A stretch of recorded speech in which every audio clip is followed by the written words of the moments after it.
नेता राहुल गांधी के बयान पर डिप्टी सीएम दिया कुमारी और नाथद्वारा से विधायक विश्वराज सिंह मेवाड़ ने पलटवार किया है। विश्वराज ने कहा है कि राहुल गांधी को या तो देश के इतिहास की जानकारी नहीं है या फिर वे जानबूझकर गलत प्रचार कर रहे हैं। विश्वराज ने कहा कि यह बयान देश और देशभक्तों को अपमान करने वाला है। दरअसल राहुल गांधी ने बयान में कहा था कि अंग्रेजों ने भारत की प्रगति को रोकने के लिए कमजोर और बेकार हो चुके पूर्व राजा महाराजाओं के साथ मिलकर उन्हें रिश्वत दी और धमकाया। इस पर डिप्टी सीएम दिया कुमारी ने भी सख्त ऐतराज जताया है। उन्होंने कहा है कि राहुल गांधी इतिहास की गलत व्याख्या कर रहे हैं, देश के रजवाड़ों की छवि खराब कर रहे हैं।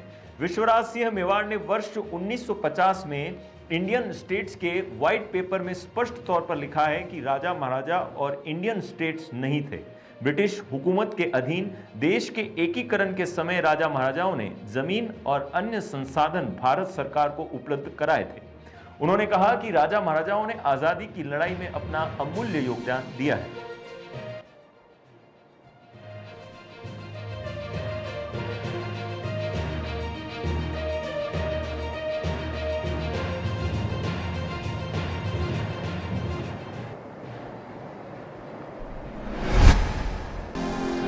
करती हूँ।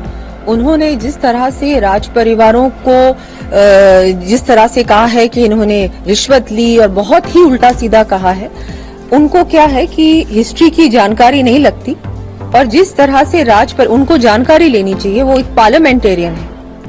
इस तरह की बात कहने से पहले उनको पूरे तथ्यों की जानकारी लेनी चाहिए थी, जो उन्होंने नहीं ली। जो राज परिवार है उनके कंट्रीब्यूशन सब जानते हैं। पूर्व राज परिवारों ने जब भारत का एकीकरण हुआ उस समय भी बहुत बड़ा योगदान था।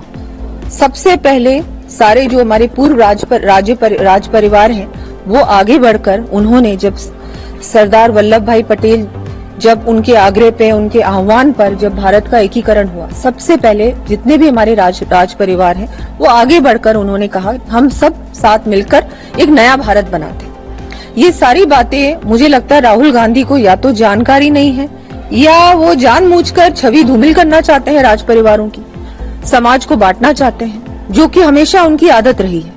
वो और उनकी पार्टी हमेशा ही समाजों को बांटना, जातियों को बांटना यही करते आए हैं और उसी का उदाहरण ये भी है। मैं कहना चाहता हूँ कि शायद वो या तो हमारे इतिहास के बारे में अनजान है या वो जबरदस्ती से गलत प्रचार कर रहे हैं। क्योंकि अगर आप मेरी निजी बात तो आप अलग छोड़ें, मैं निजी बात न करके मैं गवर्नमेंट ऑफ इंडिया की बात करूं कि जो गवर्नमेंट ऑफ इंडिया ने जो इंडियन स्टेट्स के ऊपर एक वाइट पेपर निकाला था 1950 में, उसी में लिखा गया है कि जो भारत देश 1947 के पहले जो था उसमें कुछ भाग तो थे जो ब्रिटिश सरकार के अधीन थे, लेकिन जो राजा महाराजा थे जो इंडियन स्टेट्स थे वो ब्रिटिश सरकार के अधीन न थे। तो यह एक महत्वपूर्ण अंतर है। इसमें यह भी लिखा गया है कि जब भारत देश की एकीकरण हुआ था तब ये जो भी राजा महाराजा थे, नवाब थे, उन्होंने बहुत सी नकद और बहुत सा इंफ्रास्ट्रक्चर भी अपने स्वेच्छा से भारत देश को दिया था। तो यह जो स्टेटमेंट उन्होंने किया है राहुल गांधी जी ने, ये हमारे भारत देश के और हमारे जो देशभक्त है उनकी एक तरह से तौहीन ही है। और मैं अंग्रेजी में दोहराता हूँ, जो इंडियन स्टेट्स में यह भी लिखा गया है कि राजा महाराजाओं के बारे में कि they have given evidence of imagination, foresight and patriotism. They may well claim to be co-architects in building a free and democratic India. तो इससे यह स्पष्ट होता है कि जो भी लिखा हुआ है, जो बयान है राहुल गांधी जी का, वो सरासर गलत है। राजपूत समाज, क्षत्रिय समाज, राजा महाराजा इस देश के मान सम्मान और गौरव के प्रतीक रहे हैं। आज जिस भारतीय संस्कृति और सभ्यता की बात हम करते हैं, उसको बना रखने में, उसका संरक्षण करने में, उसका संवर्धन करने में देश के क्षत्रिय और राजपूत समाज की, राजाओं महाराजाओं की बहुत बड़ी भूमिका रही है। आज जो अखंड भारत हम देख रहे हैं, उस भारत को अखंड बनाए रखने में इस समाज की बहुत बड़ी भूमिका रही है।